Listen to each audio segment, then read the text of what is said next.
Hey everybody, this is Chris Winters, and welcome to kind of the first official kind of Call Zoo call since I've reopened it, and so this is kind of exciting for me on here. I'm going to run the formats a little bit differently than maybe I used to. The way this is going to roll out is that maybe for the first 5 or 10 minutes, I'm just going to kind of share with you whatever's on my mind that I think that you would benefit from. Okay, and then after that, do a little bit of house cleaning, some items and stuff that the support staff has brought up, what's going on in Call Zoo, stuff like that. Then the third thing I do is I'll turn it over to questions and answers that were sent in. And if you're not aware of that, you send in your questions prior to Webby questions at callzoo.com, and it's right next, that address is right next to where you sign up inside the members area. You'll get the hang of it. Those are the ones that I answer first. If we have time left over, then of course I answer the calls and the questions after that. Today we will have time for extra questions. So if you've got some burning questions, don't worry about it. We will definitely get to it. So really what I want to share with you today is to start out with is to share with you kind of a how you can kind of create kind of ultimate potency, life force, this kind of vitality in your life. And it's important to be able to do these kind of things because it takes a lot of life force and vitality to run and operate a business. Okay, so what I want you to do today with me is just kind of reconsider everything in your life for a moment. Now, I've had to do the same in order to survive kind of all this crazy amount of work and stuff and really record-breaking results that I've had over the past 4 or 5 years. I've had to go through the same exercise, and I do it repeatedly on here. So I want you to kind of reconsider everything that you're doing when it comes to food, the people you hang out with, the emotions that you're feeling, the habits that you're doing. I want you to really completely reconsider these things, not just as just kind of regular habits and just part of life, but think of them as partners, not just any partners. They're your partners in life. They're your partners in business. And for any of you there out there who've had the wonderful experience of having a great partner, whether that's a spouse or a friend or a mentor, you know what an incredible asset they can be to your life. So I want you to think of these things on here, on that, and look at these, and look at the various things. Look at the people that you engage with on here in your life. I want you to look at the foods that you eat. Okay, the people, the foods on that. Think about the emotions that you have and stuff. And I want you to kind of reconsider these under the lens of, do these give you more than they take? Or do they take more than they give? Are these relationships, are they helping you? Or are these relationships hurting you? Now, I want to share with you a little bit about some personal stuff about my past. As many of you know, I'm a recovering alcoholic. And I remember many times people saying to me, this is clearly destroying your life. Why don't you just stop it?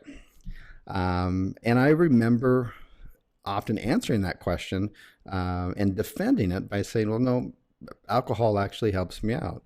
When I'm feeling really depressed, it brings me up. If I want to become more social, then it'll bring me up. And I felt like it would get me more friends. And I just felt like it added to my life. Now, obviously that's absolutely crazy thinking, right? I mean, but on the one side, there's a little bit of truth to it. On the one side, there was something that alcohol was giving to me. And on the other side, there was stuff that it was taking away. It was certainly a relationship. It was certainly a partnership in my life for many years that took far more than it gave back. Okay. Now, obviously, that's pretty obvious. Alcohol, drugs, they're going to take away more than they give. But especially like if you're, you're doing it really heavy for 6 months or a year straight, everyone's going to see it. You're going to see it. But what you want to really think about here is the very subtle things in your life, not as dramatic as, say, an alcohol addiction. And that. So, when you look at unhealthy foods that you're taking in, the people that you hang around with, the media that you take in, the media has a huge influence on you, and it's part of a partnership in your life. I've got a friend who does millions of dollars a year in CPA offers, and his whole thing is got to get more click-throughs to the offer. And I just amazed at the ads that he does that get like the most clicks. The most popular right now, and he makes millions doing this, is little pop-up ads or ads in these fake kind of news sites where they'll show a picture of somebody who got a tattoo that was misspelled.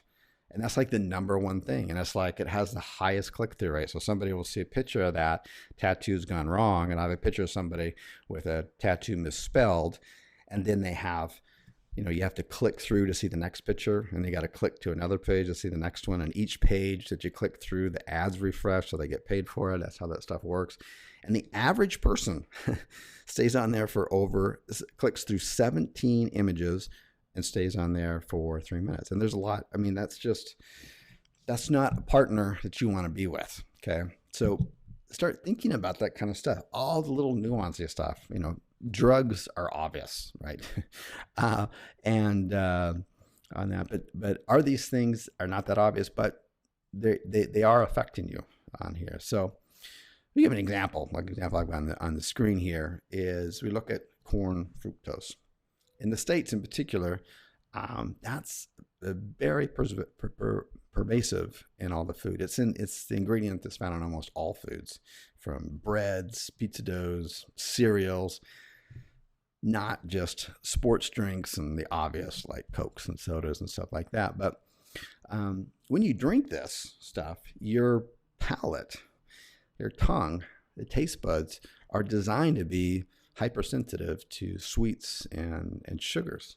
And you're designed to crave those kind of foods. So what happens is it's such an abundance, we're not used to it, that it spikes your insulin level. And then it causes your dopamine in your brain to release more chemicals in there that make you feel good. But the downside is, those are things that it gives you. It kind of makes you feel good when it goes up. And it's cheap. It doesn't cost that much money. So there's a lot of benefits that you're thinking to yourself that, this is adding more to my life. But, it isn't. It actually lowers your IQ. It actually reduces your self-will. It lowers your willpower. Okay. In addition to that, you end up getting fatter. And when you get fatter, you usually have a lower self-esteem, right? So imagine that you're now, you've had a lifetime of this, because it's insidious. It's really slow. It's not like a really powerful drug like cocaine or something. On that. It's very slow. It just kind of drips in. And you've been doing this kind of stuff for years. And it's not just the soda. The soda leads to other things that give the same kind of high, the same kind of stimuli. And you end up getting really fat and low self-esteem. And you want to kind of help yourself out, but your self-esteem is so low. It's kind of a slow downward spiral. And you want to do that. So you try to break the relationship, your partnership with fructose and sugars.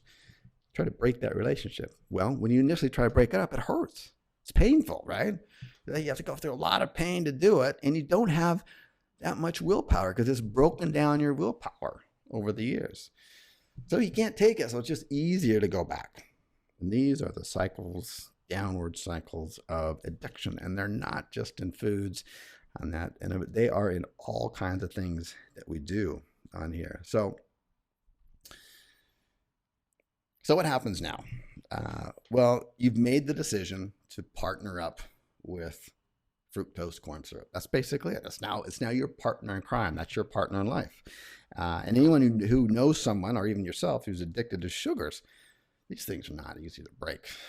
They're not easy to break at all here. So we have all kinds of things like this around us. You look at your cell phones. Cell phones in the beginning seems to be a lot of benefits. They've got GPS. You can check messages, you can make emergency phone calls, you can film stuff, But over time, they end up distracting, and you end up focusing more and more on it and getting more stimuli from it. And now you're checking your Facebook and your Twitters and your Instagrams, and pretty soon you're not talking with people anymore. You see people all the time. They're just at restaurants, and they're all looking down at their phones on that end of it. So, but okay. So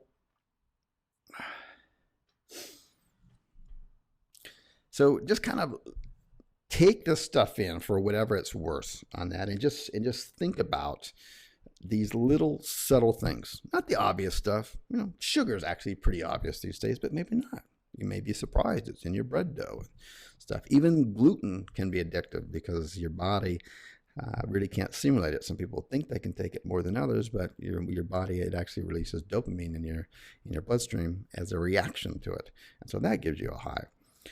So think about these little things in your life and do whatever you can do to separate yourself with them. There's going to be initial pain, just like there is with anything when you give it up, and over the years it's taken away your own willpower on this end of it, but you go through it, and at the end what you're going to get is you're going to get more vitality, you're going to gain more momentum, you're going to gain more strength, you're going to be able to do the more things that you want to do in life. So anyways, food for thought.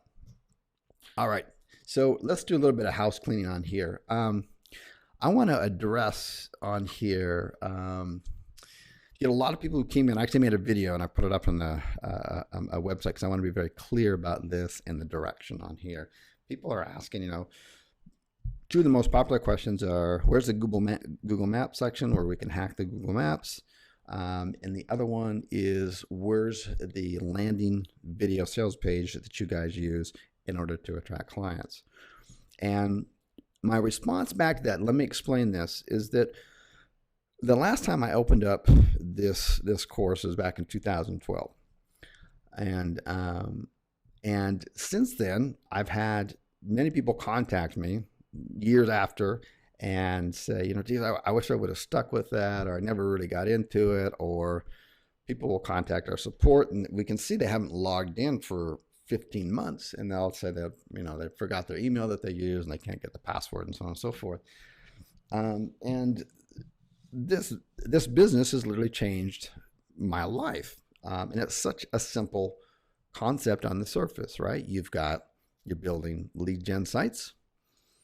It's an easy sell. You're just selling the lead. You're not selling SEO. You're not selling a future promise. You're selling immediate results. And you're giving the customer exactly what they want. And these are usually, very busy business owners, and they've had enough with SEO and social media and all that kind of stuff. They understand they need to do it. It's just a kind of a necessary evil, but they get too many phone calls from people promising the world. And I guarantee you talk to enough of them, 95% of them have been, have had a bad experience. And when you call and you've got this incredible thing that you've got to offer, it sounds too good to be true. Frankly, that's the reaction you'll get most of the time. But you're not, you want to start from the very beginning. I'm putting a lot of emphasis starting out. So module 1, I filmed about 4 hours of the exact process, very detailed, that I would go through to find the most profitable niches. And this is beyond this. The skill set you'll learn in 1 goes way beyond if you've been in the offline market before, all the traditional kind of stuff out there that's all weathered and really not that well thought out. It's just someone heard it from somewhere else and it sounded great, so people don't want to think for themselves, so they just kind of copy it. There's all the traditional stuff like the emergency dentist, the roofer, the painter, towing. I was the one who started the towing, and then everybody got on that. I had to get out of that. And then people come back and they say to me, well, what niche would you get into with this? What I show you in module 1, you literally can find an unlimited amount that other people would never even think of unless they had the patience and the fortitude to go through the process that I'm teaching you. It's a very methodical process, so that at the end of it, when you're done, there's nothing emotional about it. There's no I wonder if. The numbers are going to line up. You've done your research. You've stacked the odds in your favor. Okay, really important. And I would think of it. See, a lot of times people will just take a local niche and they just don't feel like doing the initial work. They'll just run through it really quickly and they'll take shortcuts. And then after that, you got to build the site, you got to rank the site, all this kind of stuff. And then they find out later, 3 weeks later, a month later, that they didn't realize something about the niche that they could have easily prevented had they just done the proper research in the beginning. Now, this is very similar. Picking a niche is very similar to picking if you're going to open up an Amazon store, okay? It's very similar to selecting a product, right? But people who get into that business, they really think about the product they're going to buy. Why? Because it's not just so easy to pick one. You're going to have to invest at least $2,000, $3,000, $4,000 in buying inventory, and then you got to be able to sell it to make a profit. Here, it's a little easier. There's not that much to risk. Oh, I just picked this, put a site up like that. So I just don't see people putting a lot of effort in it. So I want you to put the effort in there. Go through that. I'm giving you every single incentive to do it. I'm offering my time when you're done. If you want me personally to look over after you've gone through those, you want me to personally look over, your top 2, not your 20 or 30, but you need to do the work to narrow it down in the data. Your top 2 choices, and maybe you're just kind of up in the air. It's like, man, they seem so similar. I'm not quite sure which one, yada, yada. A second set of fresh eyes can really help out. And I'll give you honest, confidential opinion on that. But in addition to that, because I really want people to get this first step out of the way, you can't fast forward it. Even if you've picked out a niche 2 years ago or a year ago, or you've got a niche already that you think, but you haven't gone through the process that I'm teaching here, I am going to promise you that if you go through the process and really apply what I teach in Module 1, you're going to go, wait a minute, I never even thought of that. This makes all the numbers match up here. I thought I had the best niche so far. But when you do the numbers, it's a methodical process. The data is not going to lie. Okay, it's really, really important to do that. So I'm really trying to help. I'm trying to help everybody get a good start on this. So in addition to that, what I'm offering is that if you complete this and submit it to my support desk, your top 2 by no later than, I think it's probably around December 22nd, right before the holidays. What I'll do is that I'll call Zoo's commercial account, Majestica, and I'll take, for the 2 niches, your research should come up with the 2 top cities that have the most searches, that make the most sense. You can go for their module. And we'll take the number 1 ranking competitor in each one of those niches, those 2 niches that you narrow down that you think are the best. And for your top keyword, we'll see what comes up. And the person that's ranking number 1, you want to know why they're ranking, right? So we'll run this report for you on here. It's a commercial account that we have. We do this all the time for a lot of different purposes on here. But I just want to show you it's really critical. And in the guidelines there, I go through 2 case studies. One is the Cash for Cars, and the other one is the paintless dent. Now, when I did those and I recorded those, those were not pre-planned. Okay, I just went through them. And let me just show you. So one of them was on here.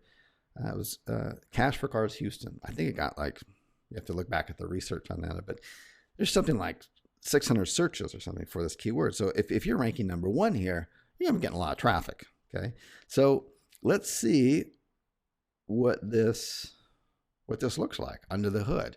Now remember, one of the best guidelines I told you in there, and this is going to prove that point, I'm just seeing it time and time again, is that when you don't have a lot of reviews up here, right? Remember, the guideline is like 5, 5, and 5, and you got like 6 here, 6 here, and none up here.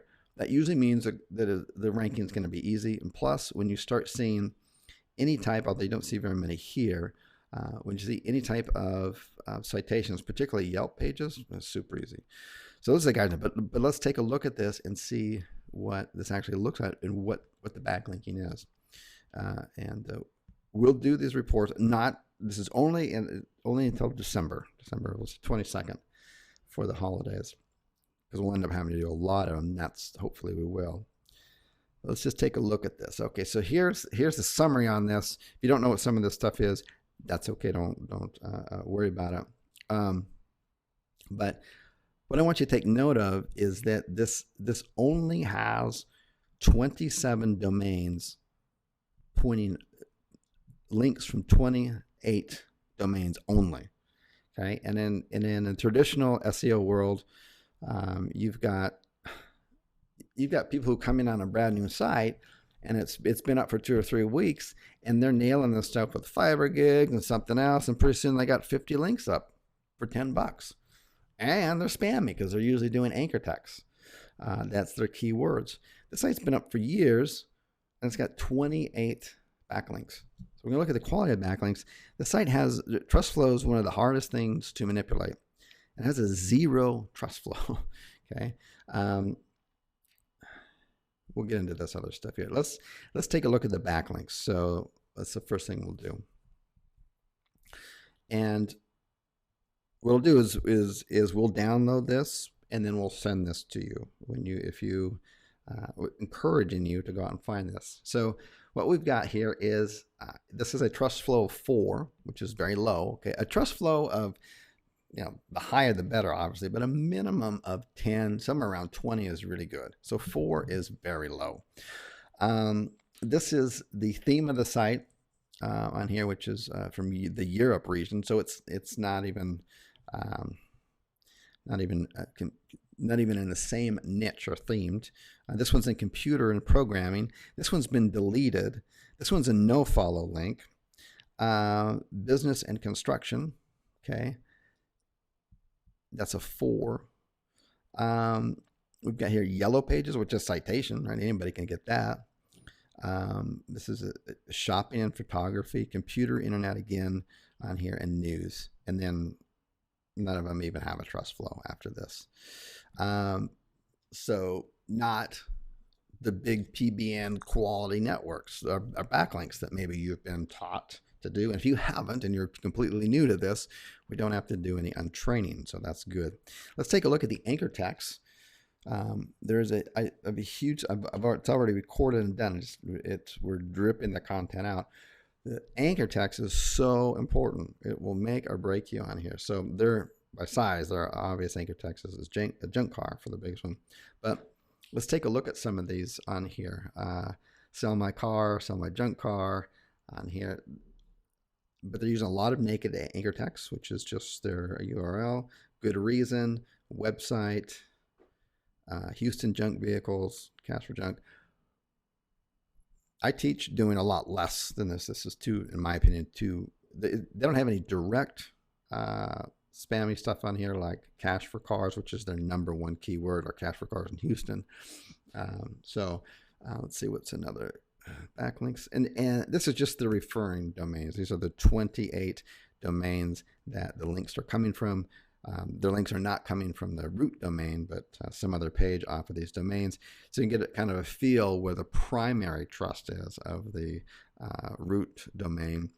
And there's the trust flow, the region, it's photography, travel, business on here, computers, no auto. Isn't that strange? There's nothing auto about this here. One's adult world. Yeah. Easy to do this, especially with what I'm teaching on here. But if you listen to a lot of the dogma that's out there, it's going to be get some Fiverr links, go out there, get lots of links out there, get 5 or 10 links per week, which is supposedly dripping slow on a brand new site that has no traffic. It doesn't make any sense. Google's algorithm tracks everything. They know everything you do, everything that you see. Obviously, they know all your links to the sites, in and out, all that kind of stuff. And you got to look at these things that are ranking #1 in a niche that's going to bring in about 800 to 1,000. I can't remember what it is. If you go into the modules, you'll see it in there. And they're ranking #1. Really easy site to do. Let's take a look at the other one, which was, this is paintless dent removal in Phoenix. So this was the other one that I was looking at in the case studies that I did. And so let's do this one, because this one's right here. Whoops, what am I doing? This one right here. We'll do this. And then in in module 3, when it gets released, I talk about how to select a domain. This is a great domain on here. It's like Ding Doctor, the AZ, not because we want to expand these things out. We want to get a good in one city, get it up, and then start adding other cities to the same domain. This domain pegs it for Arizona. You can't start adding other things on here, but Dent Doctor, that's an awesome name. Much better than your main keyword, which is paintless dent removal Phoenix. Can't do that anymore. Doesn't work. Doesn't look natural. So let's take a look at this. They're ranking #1 on here, so they must be doing something right. Okay, so let's take a look at their backlink profile and see, kind of give yourself an idea about what you'd have to do. And let's check this out. And in the backlink section, with what Google's really looking for in the backlinks, the sites that are really ranking well, and that have got backlinks from the own local city of similar niches. I talk about some easy ways to get those. Okay, so this has got on here. Let's look at the summary first in the backlinks.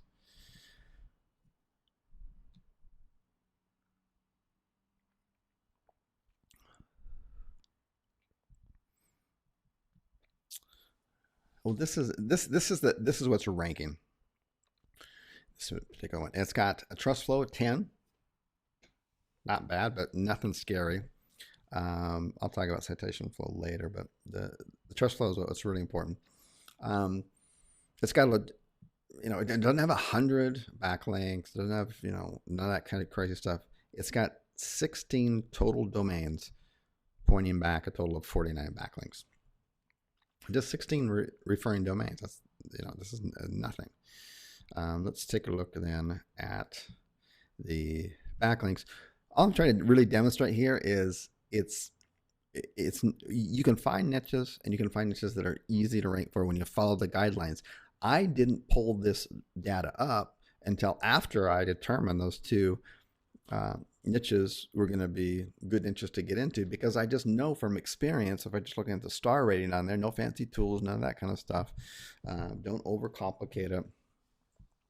Don't think you got to get a whole bunch of expensive tools and stuff. So this is really simple stuff here. I mean, we've got Ding Doctor. This is a shopping site on here. Not the same theme. It's got trust flow of 14, recreation, autos, no other shopping. So and then you can actually go back and take a look at these links too, and kind of see where they are. And, what you'll find is that 90% of them are not like contextual links inside of a well-written article. Far from it. Okay, so not a whole lot to be scared there. I'll look at anchor text and then we'll just move on. But this kind of stuff should really be encouraging to you when you find the good niches. You can't just sit there and think, oh, well, I heard, man, I know DOI attorney would be good, but I also know that's competitive. I wonder what other niches are out there. You got to do your homework, and I show you step by step how to do it. So it works every time. Okay, so here's okay. So their #1, and this is smart. Their #1 anchor text is what we call a naked anchor text. It's just their domain. Very good. The next ones are their branding, which when you get into that section, when I open it up, we go 50% branding. So it's so important to brand, and you have to understand that, because you don't want to get a spammy domain name that has a lot of keywords in it. In fact, I would prefer none, because then that's going to become your brand, and 50% of your backlinks are going to be that. If it's got spammy in there, Google bot's going to detect that, and you're going to be hosed. Okay. I love this kind of stuff. Ding Doctor, empty anchor text, which means nothing there, just a line or a click back. Ding Doctor, this is all branding type stuff. Naked anchor text websites. There's nothing in here that says paintless dent removal Phoenix, right? Which is the #1 keyword, but they're ranking #1. So, and not a whole lot of sites, right? What was the referring? The referring was what, 14, 17, something like that. Let's take a look at the referring domains. So the core ones that were Going back here, 16. 16, super easy. I don't even see one that's theme related, right? Well, there's the autos. There's autos, there's autos. There's 2 autos, 3 autos, 4 autos. 4 autos out of 16 theme related, the rest not. So when we get into building the private blog networks and link exchanging, and people raise their hand and go, wait a minute, it's not going to be themed. Well, you got to look at other things too, because in reality, not all your backlinks are going to be themed, and you can still rank number 1. But I'm going to show you how to get themed specific backlinks from like sites locally. So if you're in Houston and you open up there and you open up, I don't know, dog grooming or whatever, you're going to be able to find other similar type things like veterinarians, pet related places locally in that area. Not something, worldwide, but in that area that you can link back to. Google loves those. No one's talking about them. Okay. But you gotta finish step 1, which is you gotta do your research. You gotta really look carefully. It's like you're picking your first Amazon product, but you gotta invest $4,000 or $5,000 for the inventory, and you gotta wait 3 weeks for it to come from a boat in China, all that kind of stuff, and you gotta put it up. So you really do, people in that niche really do the research. It's also why a lot of people, they don't tell you about that in that particular niche on the courses and stuff that's been very popular lately. Okay, so now what's next? We had house cleaning, this, and now we will get on to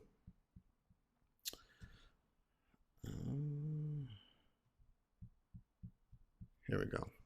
Okay, questions and answers. Let me get through these. And then I'll hit the questions and answers in the box here. So let me just get a drink of water.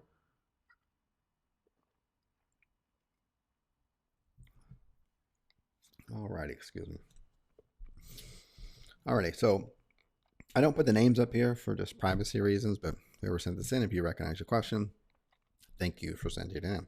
So after listening to the first video in Module 1, would you please answer the following question for me? Number 1. You suggest avoiding any niche that requires a license to display on the website. My understanding is that any of the trades, like a plumber, electricians, havoc, do require them, show them that they are licensed and insured. Would that be a niche to avoid? Technically, yes, on that. But what you can find is that if you go into, that's one of the things that you want to look at. There's not very many out there like that, by the way. But if you go to any plumber site, go to 3 of the top plumber sites ranking, top 5 or top 3 for the main keyword in a big city, and look at the sites and then look down at the bottom somewhere on that. Do they show a license or whatever on that? And if no one's showing it, the chances are you don't need to.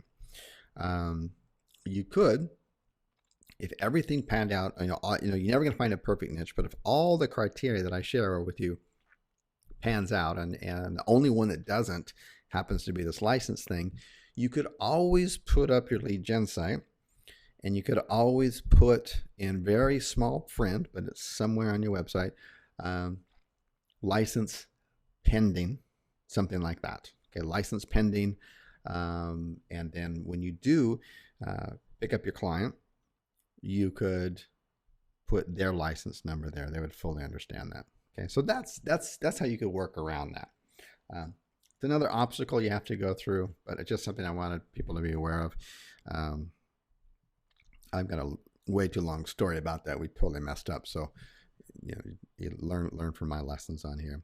The second question is in following the first module video, I am to select niche ideas from sites like Yelp, Yellow Pages, but when making my selection, am I just choosing niches that I think will be non-competitive or profitable, or am I looking for obscure niches that I think other marketers would never think?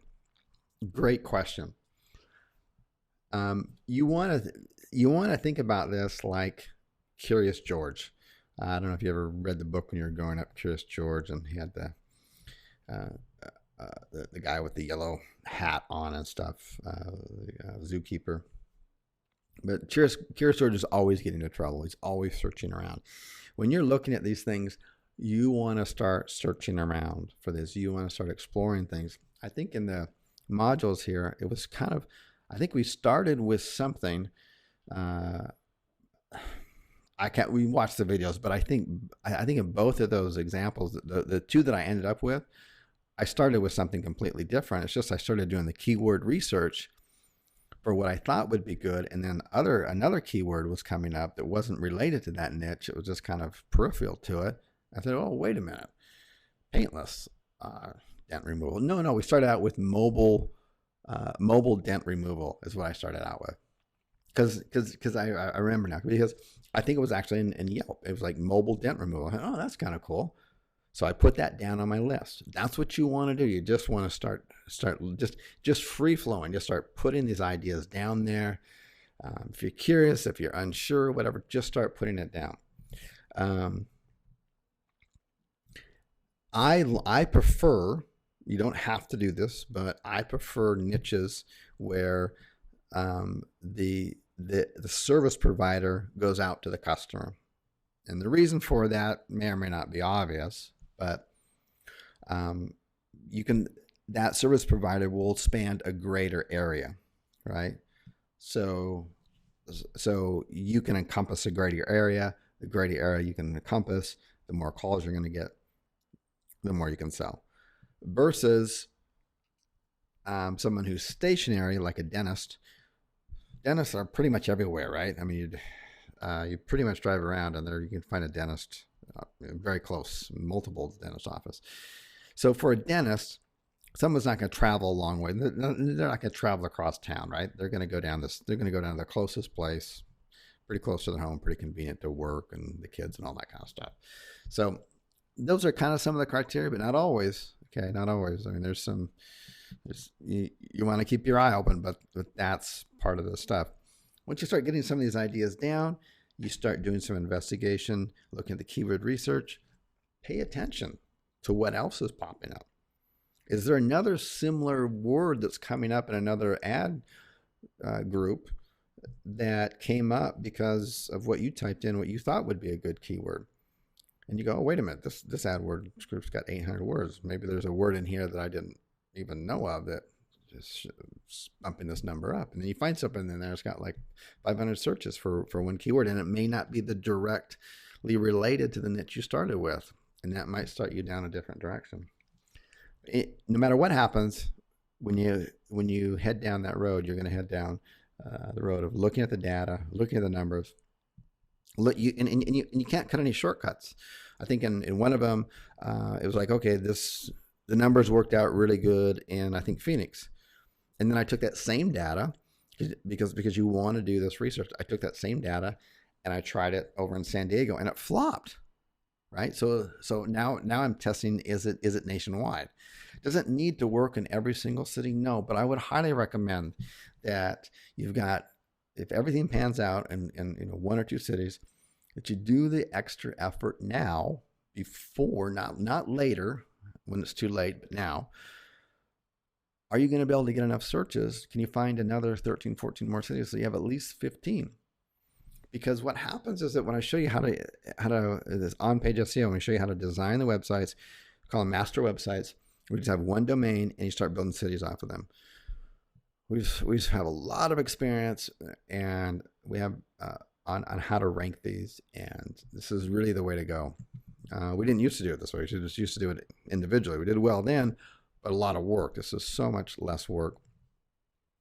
So instead of having, going in like 25 cities in the same niche and having 25 different individual domains, you have one, and it's like a franchise. You just start adding. What happens is you start ranking well, and on page one, I'd say 4 to 5 cities, because of the way that we interstruct everything. And I've got all kinds of diagrams and stuff for you guys that you want to really grasp these topics on here. And if you're a previous student back in 2012, these are completely different, updated, what's working today business practices. So they're going to rank a lot faster, a lot easier. Once you get up there, you get this kind of tipping effect, and Google just kind of trusts you. And also, you don't have to write as many articles because we show you how to connect all the articles um, through kind of a advanced silo structure to all of your cities on here. Anyways, it's important because you really gain a lot of momentum, and you don't want to cut yourself short and go, that you picked a good niche. It only works in 2 cities, but you can't scale it out to at least 15 is what I was saying, long-winded, at least 15 cities. Because once you've done the work on that same domain, and you've got that same domain to rank in 4 to 6 cities on page 1, after that is going to rank really easy. Okay, really easy. And plus, I think you saw from doing the backlinking structure here, this is not rocket science. And in the where we get our backlinks from and stuff, and exchanging likes and Google Pluses and some PBNs and stuff among the group, and Facebook retweets, we're gonna kill it out there, absolutely. And these guys they're already making number ones, and these niches that totally fit the criteria are gonna crush it. Okay, I think I beat that one up pretty good. So let's go to the next one here. What criteria do you use when choosing shortlisting which businesses to offer leads to? Okay, is it if they are already using AdWords? Or is it if their website is not on page 1? That's a great question. I'm not used to talking so much, so my mouth gets dry. Okay, so that's a great question on here. Let's talk about what I've seen people do typically is they'll go, well, I should probably offer these leads that are coming in to a business owner that's like on page 2 or something, is not on Google AdWords, because they probably desperately need it the most. Okay, that's the wrong thinking. And I'll tell you why it's the wrong thinking from experience, because that's what I used to think. I used to think, I got all these leads on here. Who needs them the most, right? Who has the least? They surely want them. Well, what's going to happen, and we found this out the hard way, was they don't know how to run a business. That's why they don't have any leads. That's why they're on page 3. That's why they don't do any AdWords. That's why they're not on Google Places. You want to go after the people that are doing AdWords because they're investing the money in that. That are on page 1 because they've hired SEO people to do this. Those are your best customers, because they not only are they investing, plus especially a plumber company, though, a minimum a plumber company will invest in advertising, minimum of $5,000, usually $15,000 to $20,000 per month. Okay, a large good operation and stuff. But so they're investing money in here in these leads, and they got to convert these leads over. They realize how valuable they are. So more times than not, they've got a good trained staff receiving these calls. They know how to convert them over. So to answer your question, go after the people that are already on number 1 because they want to stay there, and they got there because they understand the value of leads. Real simple. Don't be intimidated. Do not go body it. Don't go scraping for the little guy back on page 3 because you think he's the one that deserves it and will want it the most. No. His mindset is a page 3 mindset. Okay? He's drinking fructose all the time, right? Okay, he's probably got toxic relationships on that end of it. He doesn't have power and vitality. Okay, what you do in one area of your life, you do in all. Okay, if that plumber business is on page 3, they don't even have a Google Maps listing on that. They're losers. Don't even hang around with them. You do not want to be hanging around with those turkeys. You want to be flying with the company that's up there on page 1. You want to go right after the top dog because you know that they will appreciate what you've got and it will add to their arsenal. Okay? Make sense? I hope so. Okay. Next question on here. With the need to track sites, pages, listings, maybe videos, what kind of platform do you use to rank these? we use the phone calls. That's what we use. We use the phone calls. Okay. We don't use any tools to rank those or to track our sites. We use the phone calls. We have a very methodical method about building our sites, adding the content, dripping out the content, dripping out the links. We know it works. Okay. We know if we follow that process, it's going to grow and it's going to happen. Okay. And we look at it by the number of phone calls that are coming in. That's how we track it. We know if there's no phone calls coming in, we got problems. We see a spike and a steady increase, and our graphs go up on that, we know we're going up. Right now, especially when you're starting out, you don't need any focus on any kind of tools like that. You need to focus your energy and your time and your efforts in really researching the niches. Become a curious George. Get in there. Start exploring around. You never know, once you start one niche and you start going down one rabbit hole, you'll end up somewhere else. You'll be like, wow, that's amazing. Okay, from your experience, how reliable would you rate thehomeadvisor.com? True cost guidelines for the research. They look ideal for research. They are ideal for research. I think they're great. They've done all the research for you. And if you haven't visited that site and seen the training where I go over it, definitely do. You've got so much data in there. It's unbelievable. I can tell you how much certain bids cost and average, and heck, they've got a gold mine in there. They tell you which types of jobs are trending. Okay, they tell you what's trending, what's going up. It's a gold mine in there. Understand that also too. These home advisor people, they're obviously in the business of selling leads, and I don't know if you know what their business model is, but basically what it is they sell those leads via emails out to contractors, and the contractors sign up for these email bids. This is such a miserable way to get leads, by the way. And that's why these guys are even great targets too, is because they pay good money, like $50-$60 per email lead. It's not even a dedicated one. It's going out to 4 to 6 other, roofers or kitchen repair people or whatever in their area instantly. When someone, they go in there, they do the consumer does their research, and then they go, oh, okay, I want to go with these guys. I'll put in what I'm looking for, and they press send.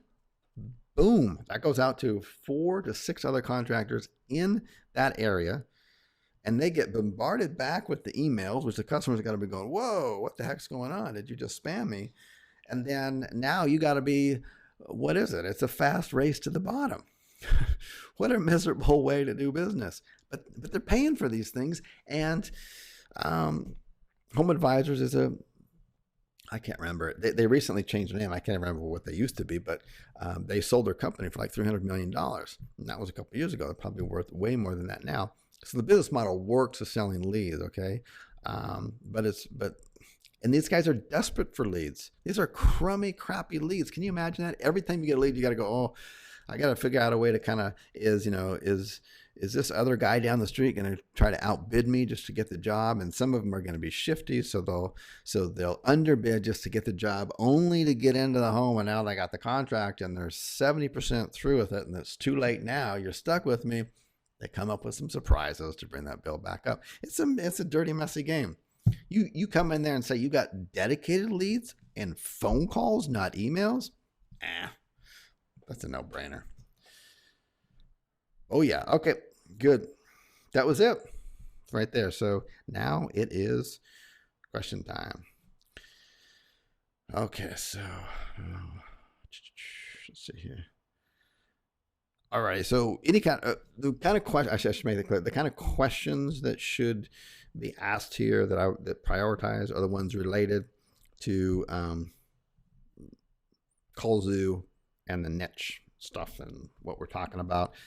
Health stuff and tax stuff I'm not going to talk about here, but I do appreciate the question. I appreciate the interest, and I appreciate that you are inspired by it and want to make the changes and stuff like that. This is just not the forum for it. Okay. Good. Good stuff. Good stuff. Like crave, like craving the Grand Canyon through like carving the Grand Canyon through solid rock with raindrops. I like that, Sage. Good. Okay.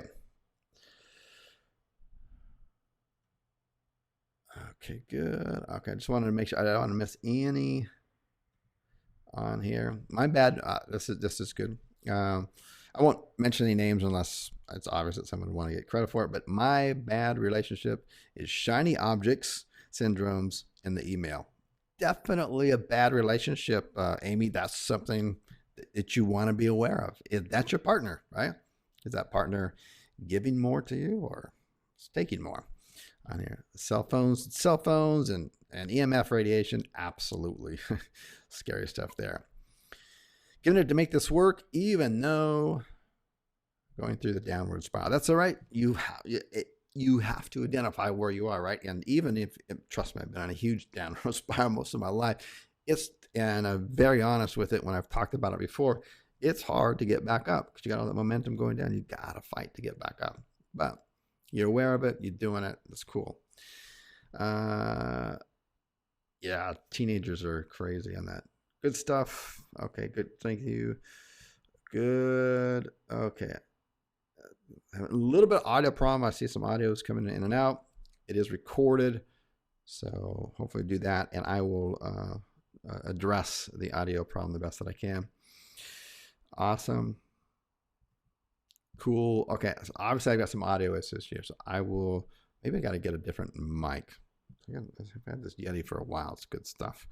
That's all right. I'm going through Dubai pretty soon. If you ever been through the Dubai airport, I love it. Tax-free. They got Apple Store in there. So I'm going to get some Apple equipment. I don't have to have taxes on it, and I'll look from a good mic too. Okay. Patrick's asked on here, do you show us how to get the backlinks? I show you everything step by step. Okay, so but right now I want you to go through module 1, and I'm giving massive incentives to get that. It's so important to have that base. Okay, you got to have the right product on Amazon to sell it, right? You got to have it, just like you got to have the right niche. You got to do it. Otherwise, it's gonna be a rough road.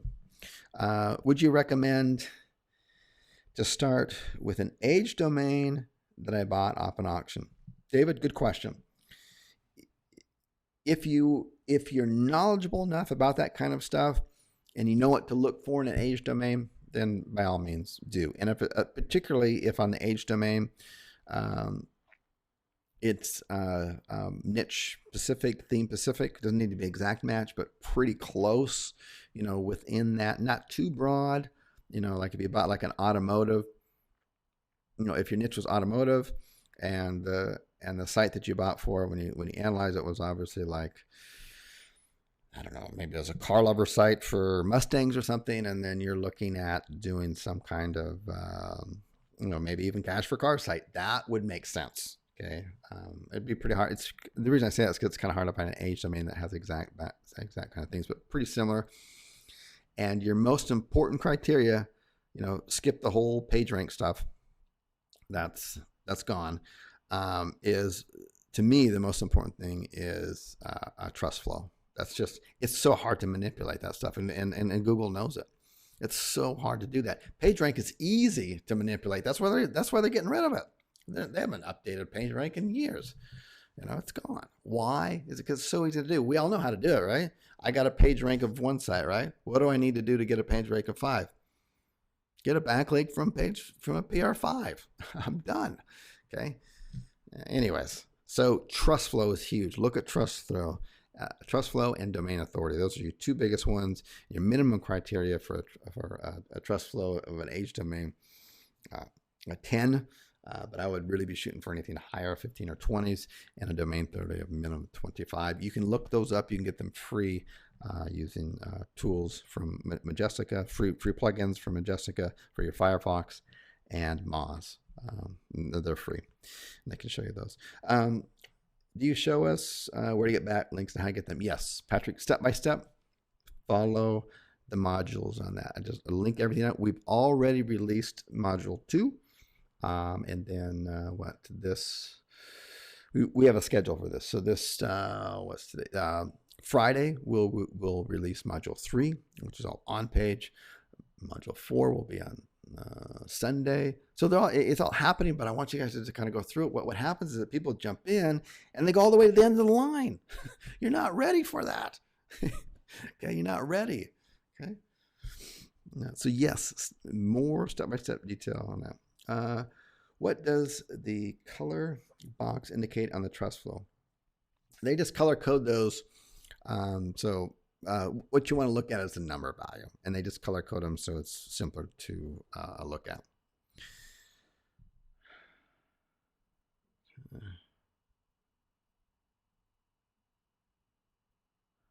Okay, so Neil asked a good question.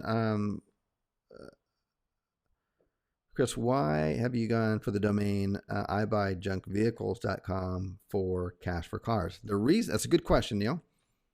I want to address that. The reason I did is because when I typed into the almighty Google, I'll do it right now. It's still here, right? So when I typed in here, what is it? Where is it? Okay. Yeah, it's cash for cars. When I typed it in, see the keyword I typed in? Cash for cars. And the number one site that pulled up was I Buy Junk Cars. So they're doing something right. So we want to know that's the one you got to beat. You don't got to you don't got to worry about anybody else. That's the one you got to beat. They're number one. What are they doing to get number one, right? Okay. He's got $1 million in cash. He worked hard for it. What did he do to get $1 million, right? You don't want to find out what your friend is doing down the street to earn $25,000 a year, right? No. We're not worried about who's position number 5 or whatever. Number one, what are they doing? How did they get there? And as you can see by the backlink profile, not very impressive. In other words, easy peasy for you to do. Cool. Looking for the diamonds in the rough without going to the expensive bulking mine. Yes. Yes. Yep. I gotta do it. I think it's my mic. I think I'm afraid of, although the mic when I do the recording doesn't break up, so it might be my internet. I may have missed this when you said it, but module training is totally available as long as you upgraded. You got the new Callzoo 2.0. It's in the callzoo.biz. If you don't have logins or whatever, contact our support. They will get it to you. My support's been really good. I would look at average times on that. The longest stretch, and that's when we're closed, is 6 hours. But 7 days a week, we're averaging around 30-40 minutes, so it's good. Also, what is the timeline of when the additional modules will be released? That's a great question. And so what my staff is doing, they may be done by now, I don't know. But we're putting the dates on the actual, we have the dates internally, but we realized we better put the dates on there. So every module, when you see it, will have the date release. So you should be like following along with us. So for example, we've already released module 2. So by now you should be completely done with module 1. You should be now into module 2. Now, not just passively watching, but I mean taking action and really doing it. Okay. Don't make this another shiny objects. Okay. We have so much experience and staff and everything here. We can help you guys out with just practically anything you need. Okay. So anyways, you should follow along with us. You should take the discipline to do it. Really sit down, commit to it. I've seen people just do this before they get in the the shiny. Let me just go off on just a slight tangent. I won't let myself go off too far on it. But what's the relationship between social media or media these days, the foods we eat, and the shiny object syndrome? All of them give us that instant gratification, that instant stimuli. How do the shiny objects do that? Well, we feel good, right? We just bought something. We feel like we've accomplished something when we bought a shiny object, right? Especially when it's got a lot of promises and it looks really good and may or may not be. I'm not. That's not the point here. The point is that you feel like it is. So you feel like you accomplished something, right? And you may never open up the course again. Okay, seriously. How often does that happen? I know. I used to be full on in that business. It's like you see how many people log into your membership sites. It's like, geez, 3,000 people bought, but 4 weeks later, there's only 100 people that are even slightly active in there. Okay, they feel good after that. It's kind of, it's the same thing with, exercise pills and so our media. The media is like nothing real wants to be put out there. It's just that, here's a picture of some celebrities that just broke down. Oh yeah, I gotta click. Oh, celebrity breakups, or The Rock got arrested, or something like that. It was, oh really? The Rock got arrested. Okay, gotta go look at this. I gotta stop my day and waste 4 minutes of my time to go do it because I love gossip, which is really unhealthy. And I get that stimuli. Where's the stimuli come from? I get to feel a little better about myself because that person's doing worse. That's why the tattoos are so. My friend who does the CPA offers, he's making millions off of it because he figured out this weakness in people. The masses are unconscious and they love to be that little. Oh, just wake up a little bit. Oh, okay. Oh, look at these guys. They got these tattoos on and they got it misspelled and there's like 10 of them. And they'll click through the pictures. It's just like, yeah. So, nothing against you at all, but that's the relationship there. So we can't compartmentalize this stuff. It's what we do in one area of our lives. We do it all. One of the most important things you can do.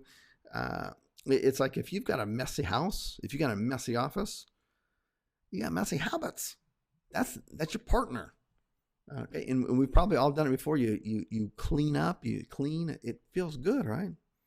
I mean, it feels good. You suddenly feel good, even though you might go right back to messy, but it did temporarily feel good. Get up in the morning. I have a friend. I can't mention his name, but he has 2 startup companies. Sold them both, tons of money.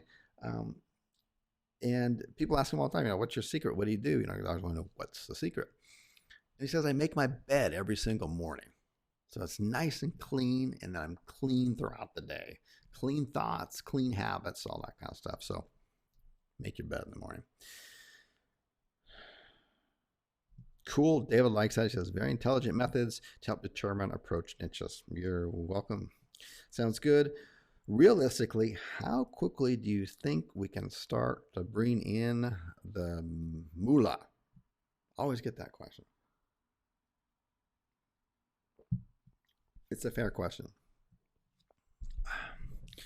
I would be asking yourself on that, how quickly, I would reframe it. And I'm not trying to be woo here, but this is really important. I would reframe the question. How quickly can you start changing another business's life, which probably has at least 5 or 10 other families that are depending on how well that does? I would be thinking more on those lines, and I would be focused more on not the end result, the money. I understand it's important. I get there. Trust me. I just live in the backseat of a car. I know. But when you live in the backseat of a car, the scarcity mentality comes in. It's like when a stamp goes up by 2 cents and you live in the backseat of a car, that's a problem. Okay. That all of a sudden becomes a huge issue in your life. Okay. You hang around people like this. You're always thinking about how can you save, how can you conserve, and it's just like down, down, down. Instead of saying, okay, geez, instead of always having the thoughts of I don't have enough money to do this, I don't have enough money to do this, you're constantly thinking I don't have enough money.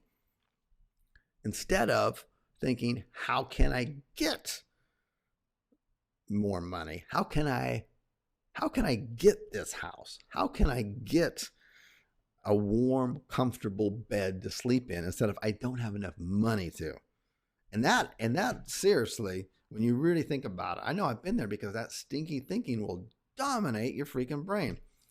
Kind of similar to on that, and I'm not trying to pick on you or anything, is that when you're thinking about how quickly can you bring the money in, it's the wrong approach.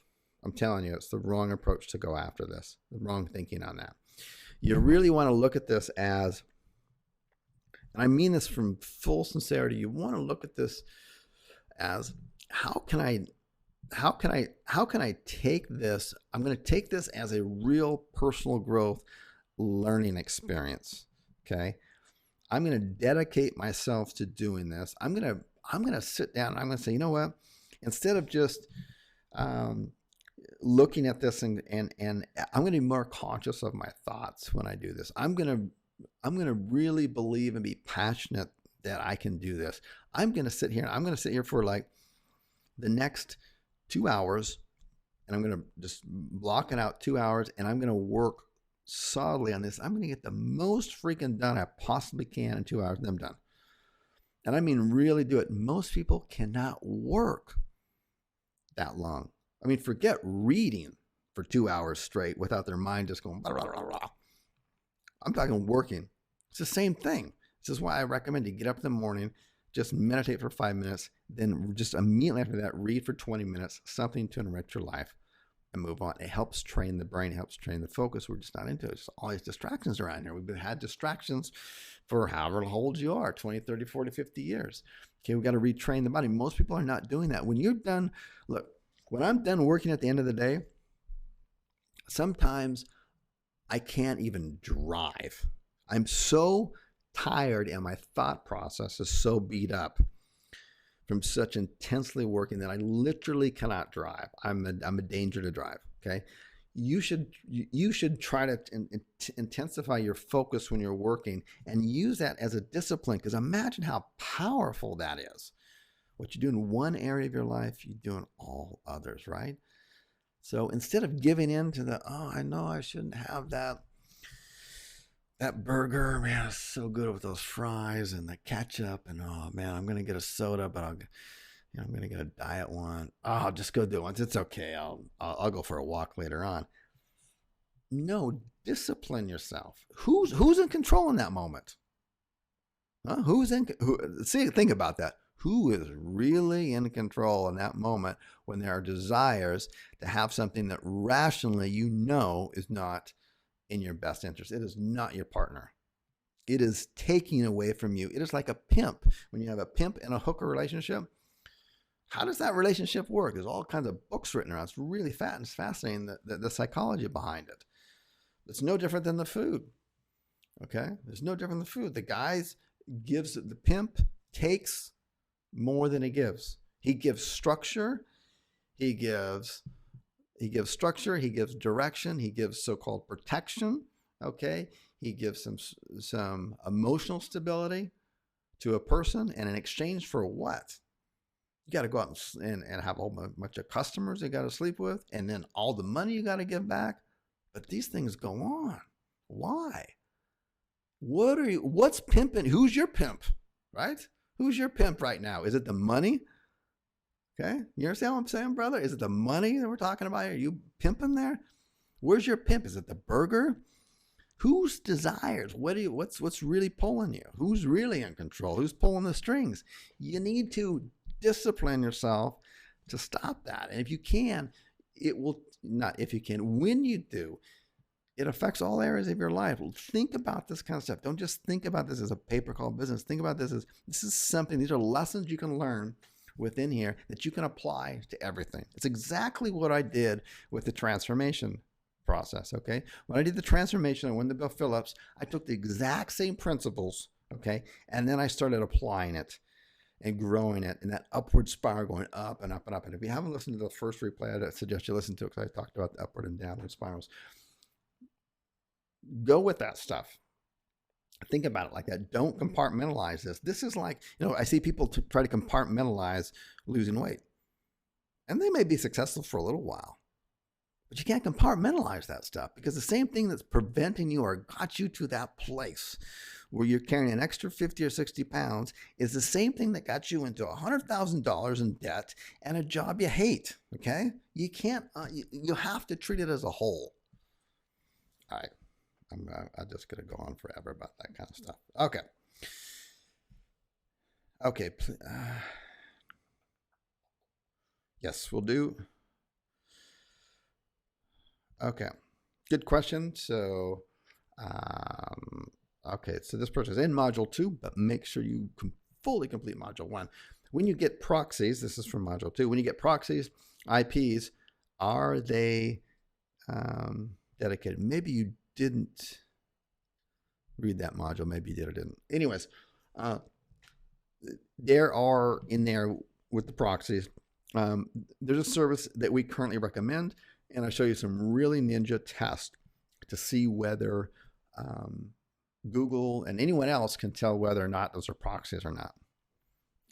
And when our service, and it's not an affiliate link or anything like that, it's just what we currently use. And sometimes they go bad. And if they go bad, we'll replace it with another suggestion, because we use this stuff too. So in other words, if you're wondering about this in module 2, the other thing that Google's looking at, and they know everything. They know everything you search, even when you're incognito. So don't even get me started on that. But they also, it makes sense if you've got an attorney, or you've got a plumber, you've got some kind of in a niche in Phoenix, they're going to be logging on to their site and stuff like that from where? From an IP address, halfway around the world, all the time, or always from the East Coast, but never from Phoenix? No, that doesn't make any sense, right? You've got to have IP. When you log into these sites, you've got to have IP addresses that come in here. And think about this.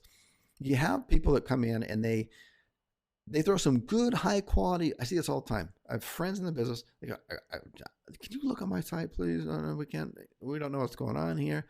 We got good quality backlinks coming in, whatever. But you look at the IP addresses of where it's always been logged into, and it's someplace in California, but the site's located in Cleveland, and no one in Cleveland has ever, not one single IP address has someone logged into it from Cleveland. That doesn't make any sense. Guess what, ladies and gentlemen?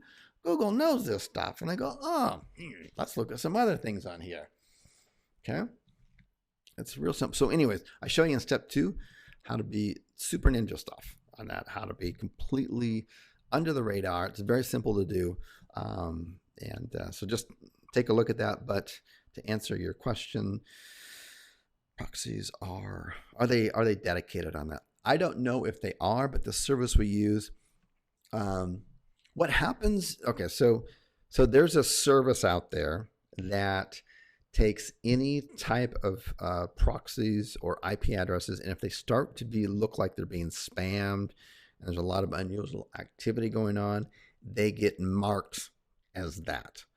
And the whoeris.net/extended, which is module 2, that screen will show you that. So every once in a while, the service that we recommend, the same one we use to get our local proxies, some other servers that they use will get pegged as a proxy because there was some unusual activity going on. All you do, they're there 24/7. You just get a live support ticket. You go, boom, hey, this one's showing up on whoever is as a proxy. I need to replace this with another Houston IP address. And within 15 minutes, they replace it. And it's on a different server. Okay, regarding the license issue displayed on the site, does this apply to lawyers? As far as I know, it does not. And how you can put that to the test is you just need to go look at lawyers and just look at the top 5 lawyer sites and see if you can find the license there. Question, what is the web link to the members training site on that end of it? Tim. Okay, so Tim, just contact our support. And as long as you've upgraded we will get you the login details. Just that simple. Training modules on the end of it. John, just contact our support as long as you upgraded to the pre-sale that I have been going on. You should have already received those, but we had some issues with our server going out. So just contact our support. They'll get you the links right away. Yep, same here. Okay, so just to be clear, if you got in on the pre-sale, and we started it out at like 97 up front, and 147 and 197 and upward, and then the 29 a month gave you access to all this, the 2 live events. In the Facebook, I just did a survey in the Facebook group of which part of the world we want to do the first live event. Now, live events are going to be cool because we've all heard that. I'm sure most of you heard this before, right? So it's not revelation, but I want you to kind of relate this to it. Is that you are going to be equal to the 5 closest people that you hang around with. Okay, you just kind of divide it up. That's if you hang around those 5 people, that's who you are. I personally experienced that. I live in the backseat of a car. I'm hanging around people like that. Okay, I win the transformation contest. Now I'm hanging around people like Bill Phillips and Paula Abdul and Joe Polish and all kinds of other amazing people. Yeah, they influence me. Okay, a lot. It's really important. And I think it's really important too that you're hanging around people that are striving and moving in the same direction you are. And I know you've probably heard this before, but live events are the most beneficial thing is the people that you meet. You just meet people that is like, brother from another mother type of thing. You just connect as kindred spirits on that. And you find these things, and it's just so important. I have other events that I go to that, have nothing to do with IAM, nothing to do with pay-per-call. I was at one at Bangkok. I go every year for it on here. These are people like in Amazon stores and startup companies and apps and stuff like this. But the common thread is we're all digital nomads. That's what you have to do in order to join. I go back every year because I can't wait to see and meet with these people. Not only do I enjoy them as friends, and there are thousands of them, but we exchange a lot of value business-wise, but just as good to hang up and connect because we kind of have this common thread going on. So I want to create that in here, and as long as you're an active member, you just get the travel cost to come on out. The venue, there's no tickets sold. You just have to be a current member on that, and a current member of the new one that I just promoted. You come out, you're going to do this. There's not going to be any selling. I'm going to be sharing some of the most recent tests and stuff that we do with stuff like retargeting or Google AdWords. I want to break it up and do like workshops with people and look at various things like, there's just so many stuff to cover. It's like, everyone's got to have a good business website. You need to have a good business website. People are going to look for you. They're going to wonder what's going on. And these kind of things. And then we've got some members that are from our first class that are just kicking ass. Okay. So ask them to come out and share some of their practices, what they're doing. So you get to rub shoulders. And yes, you can just watch the recorded one as long as you're an active member. But if you come out and you see and rub shoulders and hang out with, it's completely different. It's not, look, we're not, but by holding the venue, I'm losing money. Okay. So I'm doing the venue. I'm not charging anything for it for active members. So I'm doing it because it will help you become more successful. You can gather a lot of value from the recorded ones, but if you come out to the new ones, and I'm going to do 2 locations. If they go really good, I'll hold more, but I'll do 2 locations and 2 parts of the world. And that was one of the questions that I put up in the private Facebook group and on that end of it. So we got a lot I put for Europe, Barcelona, Asia, South America, like Costa Rica, and then deep South America, like Argentina, and then, the land of the free. And Barcelona's, last time I checked, was number 1. So that may be one place right there. I didn't I'd rather go down south. I'd like to go to Costa Rica or something like that, or even Argentina. It's so inexpensive there, and they got the best beef in the world. You never had beef that good in your entire life. Okay, location. Um, Ice cream stalls in the deepest Alaska. Never, never. Okay, got it. Good job. Okay. Is the aim to build a brand URL? Okay, this is a great question already, I can tell. For example, crazyrent.net, and then find a business per se. So for London, crazyrent.com/London, and for say crazy.net and so down. So you have one website and you build 20 domains and 20 businesses receiving calls from that. Basically, yes, but let me just clarify so that there's no misunderstanding here. Is that, let me just check out, oh, we got a lot of calls.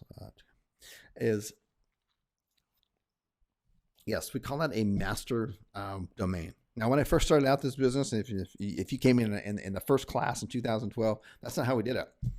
We did a separate domain, ranked it, whatever, for one city. And then we'd stay in that exact same niche. We'd go to another city, but we'd start all over again. And it was working well. We were ranking good and all that kind of stuff. And people always ask, well, can you not just do this on one domain? We hadn't done it. We're doing so good. We're keeping our heads down. And then we changed that. And that's what we've done recently in the past 2 years. And it's just a lot less work for us. And we discovered different things. And we reverse engineered. There's tons of other businesses out there that have done this. Any kind of franchise that's in a lot of different cities, they do the same thing, right? They just have one domain. It doesn't spam me about it. It's totally natural. You have one domain, it's for, crazy rentals or whatever. And you've got an office in Houston, and then you've got another office in, / and Dallas, and you got another office in Miami, et cetera, et cetera. The site grows larger, and it starts to rank easier and easier as you kind of grow out to more and more cities. So that's exactly what we do. Okay.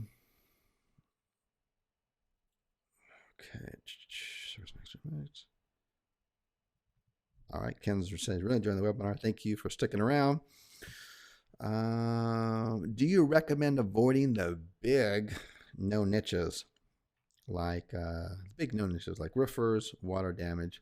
Well, not necessarily. It depends what the math says. What do the numbers say?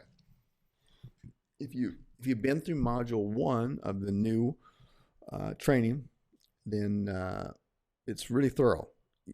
You'll be able to analyze that, and you'll be able to know right away whether that's going to work or not. That's what I can say. I don't consider a roofers or water damage as kind of a big one. I consider big ones like the accident attorneys, DOI attorneys, even dentists spend a lot of money, so there's a lot of competition for backlinks and everything that go up with that, but most of them are not. You have clients in English-speaking countries. Are certain countries better, easier than others? Are Americans more open to buying leads, for example? Great question. I would suggest people starting out, no matter where you are, is just start where the market's the largest. And the market currently right now, the largest is in the United States. So, if you do your research, you pick your niche out, and then all the numbers work out, and then you want to expand it out to 20 or 30 cities. The only place in the world you can do that is in the U.S. If you go to Canada, there's certain kind of, there's got to be certain population restraints. So there's certain kind of searches that come in and out. So you've got, I usually, it all depends on the number of monthly searches, but normally around 150,000 base population. That's usually when the searches volume gets a little bit low, but it's all niche specific. But usually we want to get those cities with the largest populations to begin with, because more time than likely those cities are going to have the most searches, so it's the most chances for success. Whereas you take someplace like Canada, there's only about maybe 30 cities that have a population of 150,000 and above. Where US, there's over 100 cities that have a population of 150 and above. So it's just a lot. If you're going to stamp something out and just grow it, look, I mean, if you've got a lead gen site for a roofer and it's working really well in Houston, that's going to work really well in Dallas and Fort Worth. It's going to work really well in Austin. And you just go down the line. You just got all these cities and you just keep adding them to your main domain. As you add more and more to your domain, Google sees you more and more as a trust authority, especially when you design the sites the way that I teach you. It's just easier to scale the business. You go someplace in the Europe and you got different languages, you got smaller countries. I mean, how many of these things could you scale out? In Germany, there's only about maybe 4 or 5 cities that would really meet the criteria. It's not a lot. You couldn't take all that hard effort and just kind of start expanding that site and those backlinks out to other countries. You got to change languages and all that stuff. So I recommend the U.S. to start out with, no matter where you are. 80% of our business comes from the U.S. and myself and my staff are not in the U.S. If you buy an IP address for Houston, can I use that for all of Texas? I would say yes. Steve. This is good stuff. Okay, good. Okay, I want to get some more. Good. Do you niche down, for example, remodeling? Do you do all the phrases or niches down to the kitchen, bathroom, basements, and add-ons? Tom, it's a good question. You in module 1, when I go over that on how to find a niche, I go over the keywords. You're usually gonna and I talk about the keywords, and you see me go over live examples, and I go through. I think I went through the three ones: the piano movers. Right? I think the piano movers, cash for cars, and the paintless dent removal. I went through everything to find the keywords that I could rank for page 1. You can't rank one page on a website for a whole bunch of different related keywords. It's got to be something very similar, and I break down. It's usually around 4 to 7 that are very closely related. And usually all 7 of them have at least one same word in there. Okay. If it's different, so let's say, for example, you got a computer website, you got a computer lead gen website. You can have one page for for people who are typing in computer repair. There's going to be about 5 to 7 different variations of that, like PC repair, computer repair. But then you're going to have a whole different class of people that are going to type in something completely different that you can't rank this page 1 for. So you have to open up a different page. And that's going to be for data recovery. Completely different. It's too hard to rank the 2 on one. Anyways, I go over all that.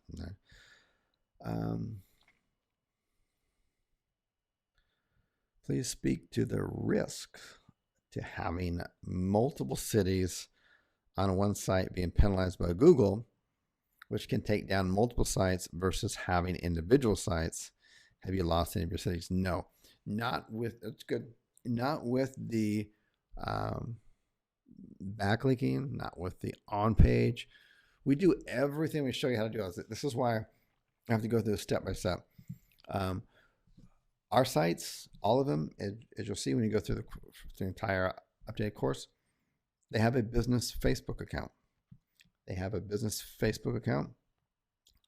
It's not like it's one it's real. It's genuine. It looks like a real one.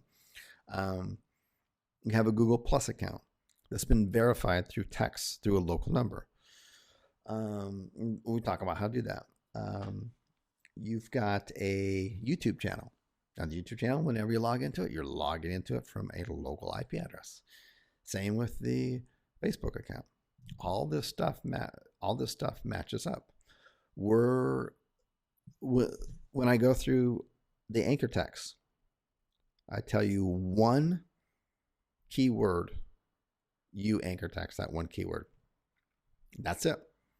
I don't care if you got 7 keywords, just one. The rest is going to be 50%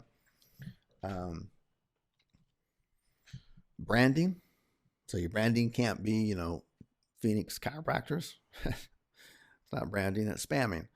Okay, it can be the tooth doctor or whatever.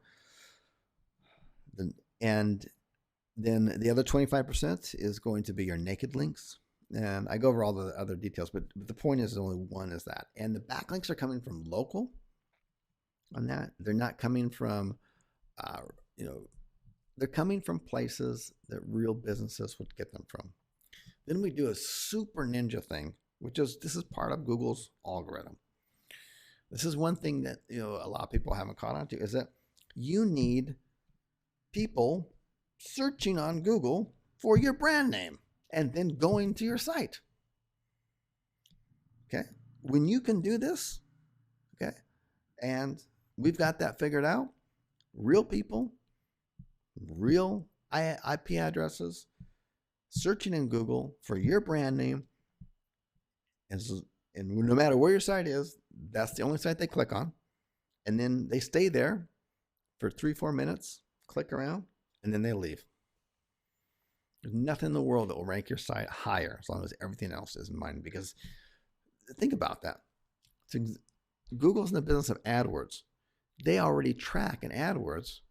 Okay, if you got some ads up and your ads are getting clicks and people are staying on for longer rather than clicking and bounce off really fast, your ads cost less. They reward that because who voted? The customer voted. Same with your website. If you come to your website, if no one's coming to your website and hanging around there and clicking on some links, or they come onto your website, this is a ninja thing I teach you too, is do the same thing. We have people go to your competition site. This is really evil, by the way. You go to your competition site and bounce off right away.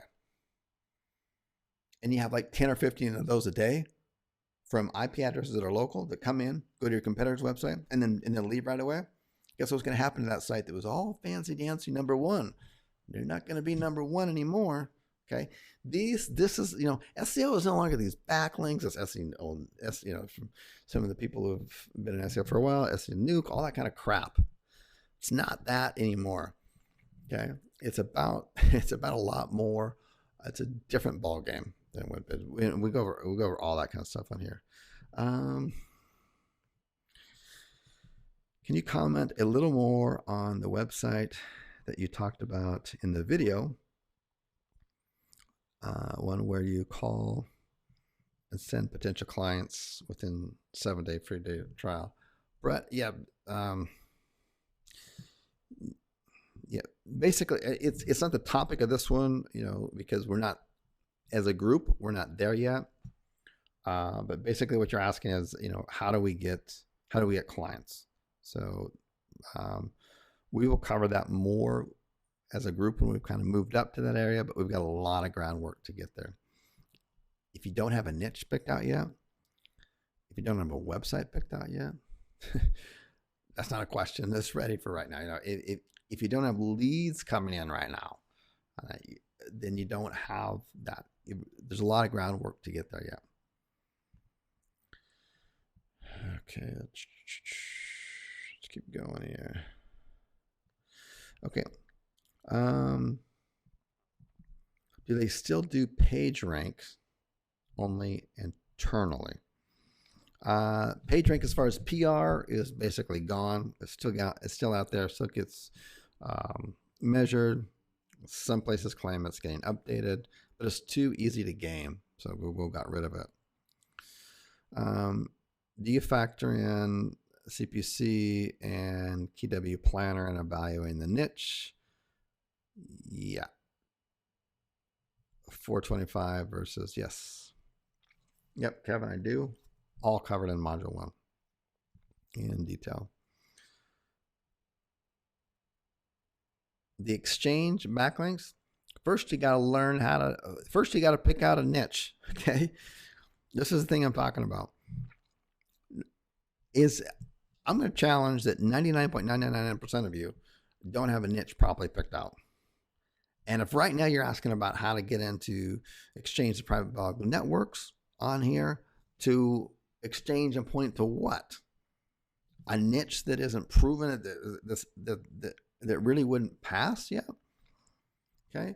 Plus, There's just so much more groundwork to get up to that point on that. We're, as a group, we're not there yet. Okay, we're just not there yet.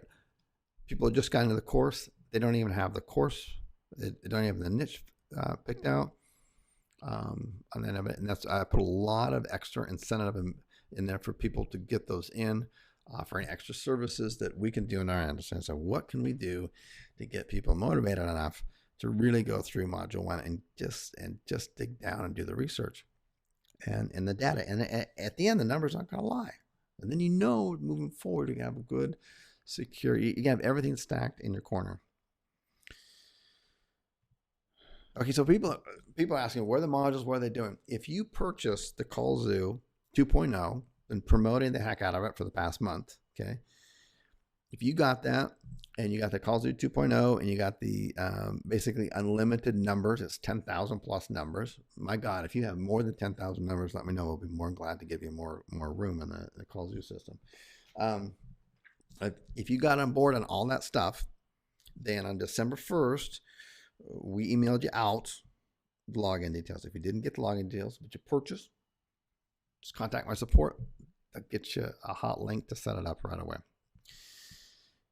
Okay.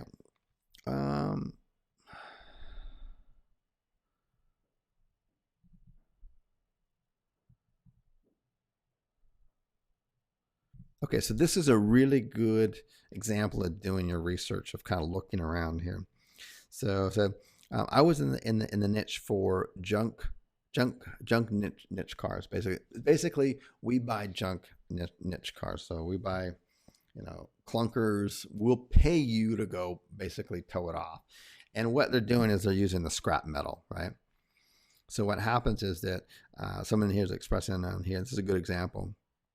Is that this person was able to rank for it, get it in there, but they weren't buying the leads because the cost of the metal has gone down.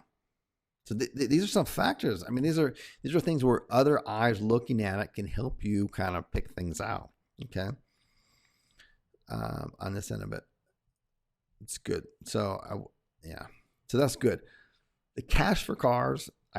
When I was thinking about it afterwards, I was kind of thinking it's probably like two kind of broader niches on there. There's ones that are kind of buying the clunker cars, and the others who are kind of surfing for people who have got a pretty nice running car, but need the cash. Anyways, these are good questions to ask. You got to kind of dig down deep. Eric says in here, loved module 1 and spent several hours today digging into a niche. Fun. Yes, exactly. When you start digging around, it's good. Good. Congratulations by taking massive action there. Eric, good job. Learn from the success of others. Okay. Okay. Massive and perfect action. There is hope for change. Yes. Okay. So true. I'm going to get to some questions. All righty. I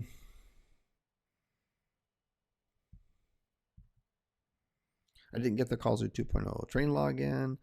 I think there's a problem. I sent a message. Can't wait. So as long as you send a message, my support team always responds. So it's never not a case. So that's impossible.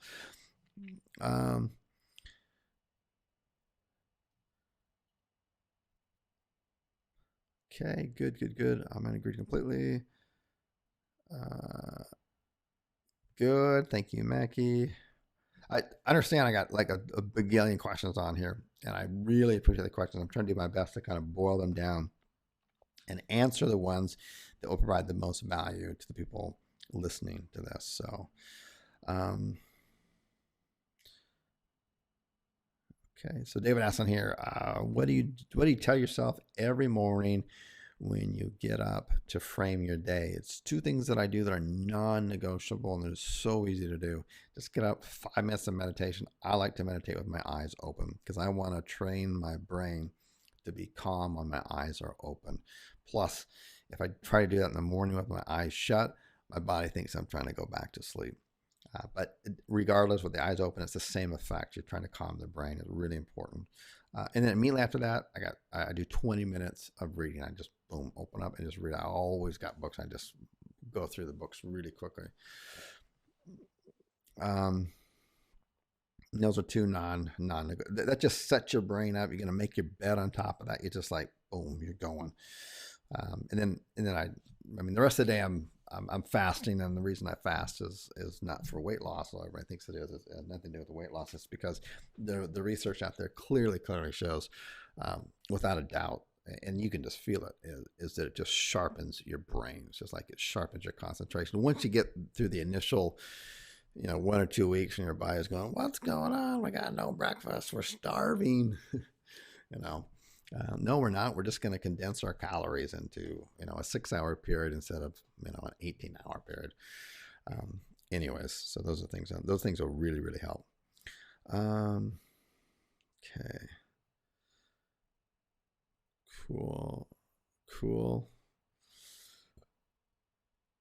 Cool. Thank you.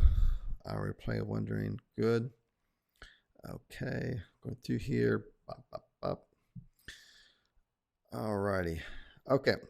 So we'll do a little. Okay. So, wow. Time flies by, but I think we've been on here for like an hour, 40 minutes. So it's like a lot on here. What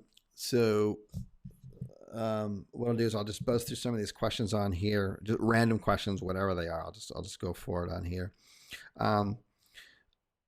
Okay. I'll just go right in here. What is it better to structure subdomains like city dot, yourbrandname.com? So not as a subdomain, David. No, we showed in the course. It's like just your domain name and then just a simple /. So it's just another page. It's not a subdomain, just another page. We've done the research, and we've used tools like Majestica, Href, Moz. We have all the commercial accounts for all those. The reason I like Majestica the most is because they give the most backlinking data. And plus myself as well. But anyways, the thing is that we've analyzed those because there's real case studies of not case studies, but real sites out there that have done the subdomain versus the / city, and the / cities takes clearly from the data from other sites, not even sites we own, just other sites that are out there in the world. It takes less backlinks. We're not quite sure why that is, but it just seems to take less backlinks. So. And it's easier to set up too. Randomly going through this. Well, here's a long question, so someone took the time to write that. Let's see here. It almost didn't fit in the chat box.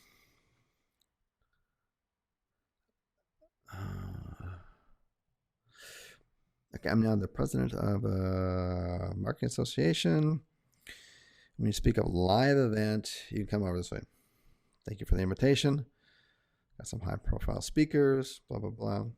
Appreciate that. I'm kind of leaning outside the United States, tropical, that kind of stuff.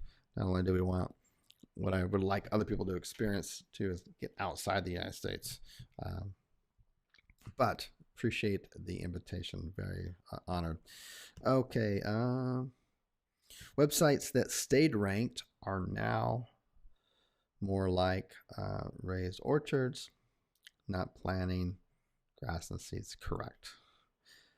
Okay. Yes, we use definitely crowdsearch.me. It's closed up right now, but yeah, that's just awesome. You can't use it by itself. You got to have all your other ducks in order. But when you got all your other ducks in order and you use that, it's just like, wow. I made my list and have started doing the research this afternoon. Good job. Oh, David, I appreciate that. Kazu's support, absolutely the best. Appreciate that. We really do try hard. I mean, we really do. We're not always going to make everybody happy. We'll try our best, but we do. It's the ketosis art. Yes. Do you drink? Okay, so I'll answer some random non-internet questions here. Do you drink bulletproof coffee? with MCT oil and the grass-fed butter during fasting. Heck yes. Your brain loves it, especially when you're fasting. It just eats it up.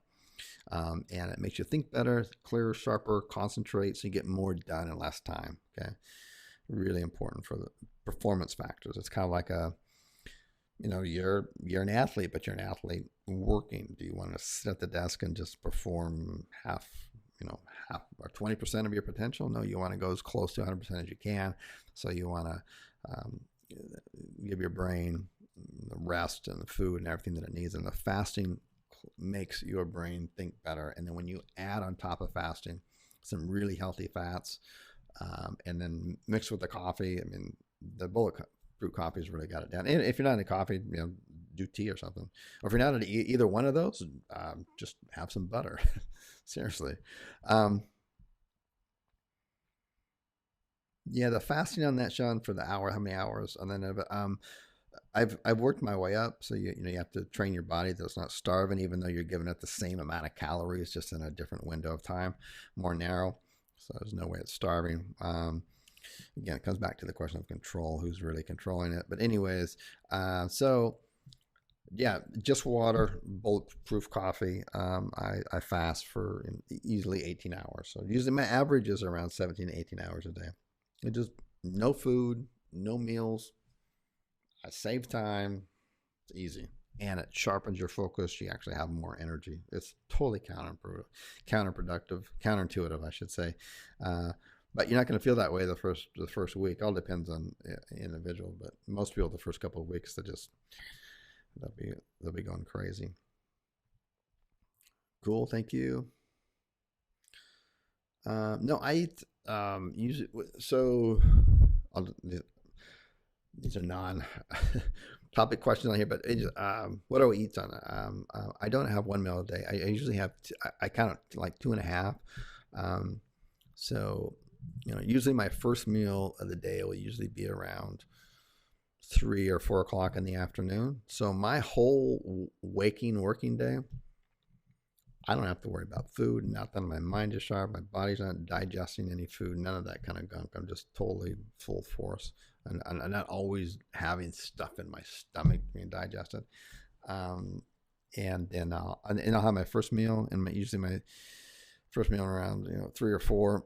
And a couple hours later, I'll have another one. I'm pretty full at that point, but another hour or so later, I might have something, a smaller little snack. Then that's it. Alrighty, folks and gents, ladies and gentlemen, we'll call that a wrap. Thank you so much for your time. I know it's valuable in attending here. I apologize I could not get to every single question. Literally, I've been here for an hour and 15 minutes, so we couldn't get to all of them. The enthusiasm is greatly appreciated. If you have an absolute dire question that must be answered, just contact our support at callzoo.com. We'll make sure we get you taken care of. But otherwise, we got these once a week. We got all these questions. The earlier that you can send them in to the Webby questions at callzoo.com, my team puts them on the slides. Those are the ones that I go through first. So once the thing gets rocking and rolling, we usually get a whole bunch of those questions, and those are usually the ones, and then we only have time for just a few of the live ones towards the end. So cool. So what you want to be asking yourself right here is, we should wrap up properly, is you really want to be asking yourself, who are your partners in life?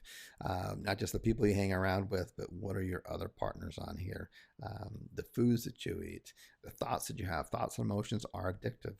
Okay, you need to be asking yourself, are these relationships, these partners that you're having, the media that you have, the amount of time you spend on Facebook and Twitter, on your cell phone, all that kind of stuff, are these partners adding more than they're taking? Are they taking more than they're adding, like a toxic relationship? You need to become aware of that kind of stuff. I'm talking about the subtle little stuff, not the obvious stuff, like obviously cocaine is going to be a big problem, right? Alcohol is going to be a big problem. You're going to see it. Everyone knows that one. I'm talking about the little stuff that people don't realize. And we are not some isolated island out there that's impervious to influences. No. Whether you interact with your environment or not, your environment interacts with you and affects you. You're like you're like a membrane. Things are going to come in and out of it, whether you want to or not. It's going to do that. It's going to affect you. So you need to be aware of that stuff. Okay, signing out. Take care.